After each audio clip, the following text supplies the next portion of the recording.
La dépression postnatale est un trouble mental qui apparaît quelques jours ou quelques mois après la naissance d'un enfant. Ce problème n'est pas aussi fréquent chez les hommes que chez les femmes. Par conséquent, dans de nombreux cas, la dépression postnatale chez les jeunes pères n'est pas diagnostiquée, n'est pas traitée et n'est généralement pas prise en charge. Or, en l'absence de traitement, la dépression postnatale peut nuire à la santé des hommes, à la santé des relations familiales et à la formation de l'attachement des enfants à leur père. Caractéristique de la condition masculine. Des études montrent que la dépression postnatale touche jusqu'à 10% des jeunes pères dans le monde. Toutefois, certains experts estiment que ces chiffres sont plus élevés parce que les hommes sont moins susceptibles de signaler les symptômes de ce trouble anxieux. Certes, les hommes, contrairement aux femmes, ne ressentent pas de douleur lors de l'accouchement, ne subissent pas de réorganisation hormonale et n'ont pas besoin de récupération physique. Cependant, l'émergence d'une nouvelle famille, le changement de statut social et l'augmentation des responsabilités sont des épreuves sérieuses pour beaucoup d'entre eux. À ce stade, les jeunes pères devraient accorder autant d'attention à leur santé mentale que les mères. En fin de compte, ils vivent tout ce qui est associé à l'expérience postnatale et à la relation parent-enfant. La dépression postnatale chez les pères peut causer des désaccords dans la relation conjugale et, dans les cas extrêmes, peut conduire à l'agression ou à un comportement cruel. Symptômes.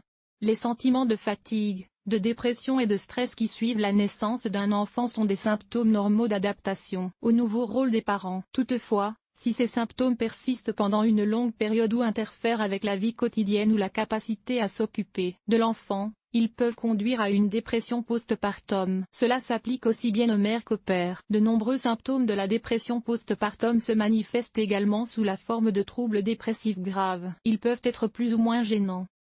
2,5. L'accent est mis sur les modèles de pensée, de comportement et de réponses émotionnelles associés au stress, à l'anxiété et à la dépression. Les clients des sessions étudient les modes de perception et les moyens de modifier les schémas malsains afin d'améliorer l'adaptation à de nouveaux rôles et de former la satisfaction de la vie. Au cours de la psychothérapie, les hommes trouvent un espace sûr pour parler de leurs problèmes et se sentir compris. Ils peuvent participer à des groupes de soutien destinés aux familles et à un soutien postnatal pour les couples. La thérapie de groupe vise à aider les jeunes parents à adopter des comportements et des relations sains dans un état modifié. L'auto-assistance.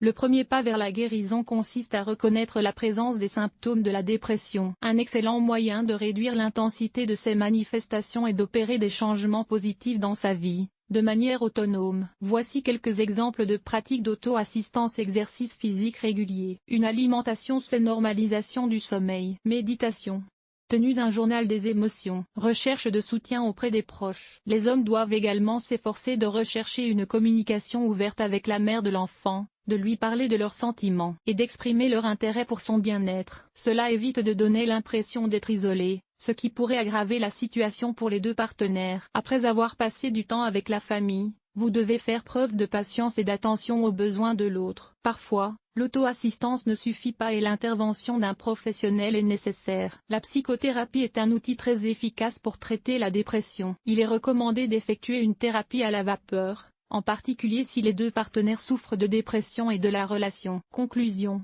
La société moderne continue d'adhérer au mythe culturel selon lequel les hommes doivent être tenaces et ne pas succomber au stress de la vie. Par conséquent, lorsque les jeunes pères commencent à ressentir de l'anxiété, un vide ou une perte de contrôle, ils ne le comprennent pas et ne cherchent pas d'aide. La dépression postnatale chez les jeunes pères peut être grave et sévère, mais elle peut être traitée. La psychothérapie peut les aider à gérer rapidement les symptômes de la maladie, à retrouver une vie bien remplie et à devenir ainsi de bons pères pour leurs enfants qui en ont besoin. L'article vous a-t-il aidé? Évaluation, 0,5.